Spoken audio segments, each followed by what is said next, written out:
What if in the modern age of building design, filled with hundreds of building ratios from 1 to 1 all the way up to Steinway's tower ratio of 1 to 24, there is a perfect ratio for high-rise architecture? Well, in today's video, I'm going to show you how I built my thinnest tower yet to try and create a skyscraper with the perfect ratio.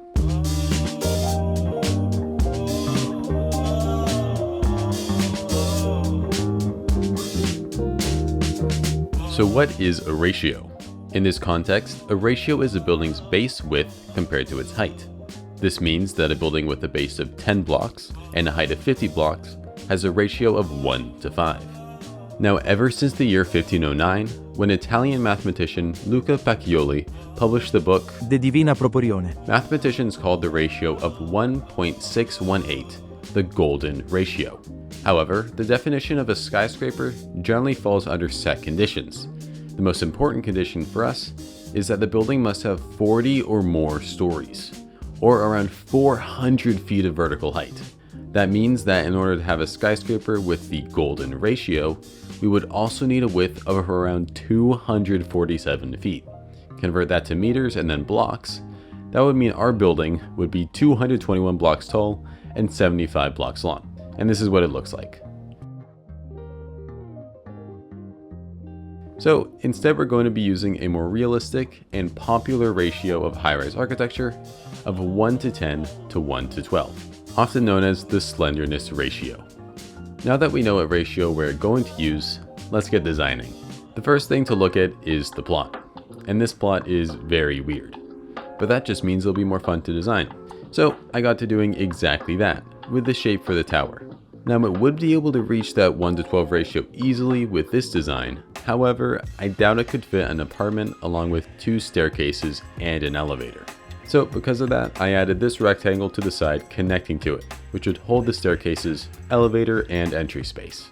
Now, I know what you're wondering. Why is there only 1 staircase when the fire code says that there should be 2? We don't talk about this staircase. I copied this tower up to see how it looked, and this is the final result. After making the main tower, I needed to make a base for the tower, which would act as community spaces for the residents, and possibly a shop or restaurant on the bottom floor. I decided on making a simple rectangle on the bottom, and I would reserve the roof space for a community pool. The nice thing about the pool is since it's facing south, the sun would be on it all day long as there aren't tall buildings in front of it. And that's the thing. I'm going to set building codes here that limit the height of neighboring buildings to be at max mid-rises. This means that the skyline can ease into those high rises a little bit better and also not block the pool. Since this city is located just a few miles west of Vancouver, the next thing I did was add some cover for the pool and chairs for when it rains. And this adds to a point I want to make.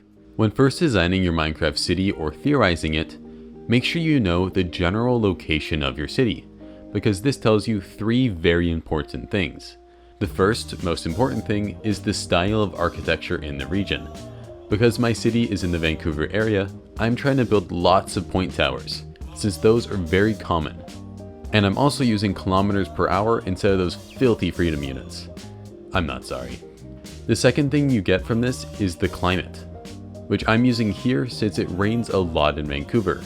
This also tells you how much light you should be letting into your buildings because of solar heat gains, and how much AC and heating you should have in your buildings as well.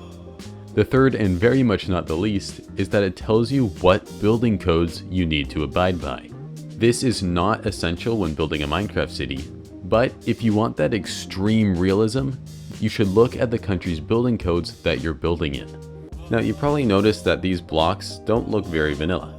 And that's because I'm using cube textures, an amazing texture pack used for city building made by city builders. If you want to download it, I put a link in the description and I listed all the other mods and textures I'm using. The next part of the process is interior design. Because of how slender I made the building, there's only room for 1 apartment per floor, and 1 bedroom per floor as well. Because of the entrance looping around here, I unfortunately had to break my sun rules, which I talked about in the last video, as this bedroom will be getting sun in the afternoon instead of the morning, as the sun is going from here to here. Or so you thought. I genuinely don't know how I came up with this, but because of this window here, I could make a half wall and have the window let in light, perfectly hitting your face in the morning. I also ended up adding this slant to the roof, allowing even more light into the room. Other than that though, the spaces were very open. I made sure that the kitchen and living room would get lots of light, and added a nice entry space with the shoe rack, plant, and coat hanger. And I added in a balcony later on that would give purpose to this walkway here. Now I only have 3 things left to do: work on the penthouse, the roof, and the community space. Now I lost the footage of building the penthouse, however, I think doing a tour would still give it justice, so let's do that. Because of the limited square footage, the penthouse is split into 3 floors, which each have a purpose. The bottom floor is the gathering space, dining space, and kitchen. The second floor has a bedroom and an office, and the third floor is a fun space. So let's take a look. Walking into the first floor, I placed a small gathering space next to the balcony. So on sunny days, you could open up the sliding door and have people talking while inside and outside. Moving past that, we have this nice open space with a gathering space right next to the stairs. Moving into the kitchen, we have a large counter and floating counter with an amazing view of the city below. You also notice that I added this slant to the front part of the building, letting lots and lots of sun in. Now let's go up the stairs onto the second floor.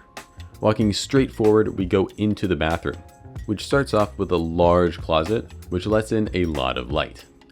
Past the closet is the large bedroom.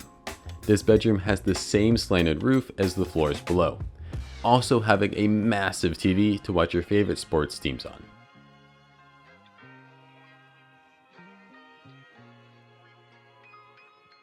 If we go outside of the bedroom, we get to see the office.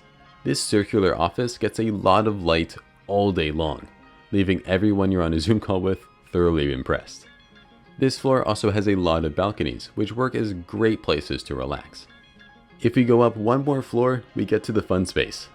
This room has a nice pool table and a grand piano. Another nice thing about this room are the skylights, allowing even more light into that space. And that is the penthouse. I think this is one of my favorite penthouse designs. Another thing here is the setback on the edge gives the top a nice shape and separates the top section from the rest of the sections of the building nicely. And this is something that I actually wanted to point out, as it can be very important. Having a clearly defined bottom, middle, and top of your building architecturally is very pleasing to the eye compared to just a rectangle that goes straight up. The second to last thing on this list is the roof, which I made very simple. I split half of it to fit the HVAC equipment, and the other half has solar panels. That's it. Now the last thing is the community space. This space is for residents only, and it holds the entrance to the pool and has a nice indoor gathering space with a small kitchen to store drinks and heat up food. And below that, the second floor will probably have a laundromat and maybe some storage or MEP rooms to help support the building. Now that is the end of the video. If you want to take anything away from this video, it's that you shouldn't be afraid to try new building sizes and shapes. This building is a very wacky shape, but I think that gives it more character and is very fun to design.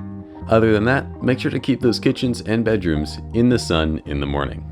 Other than that, have a great day, and remember, we don't talk about the stairs.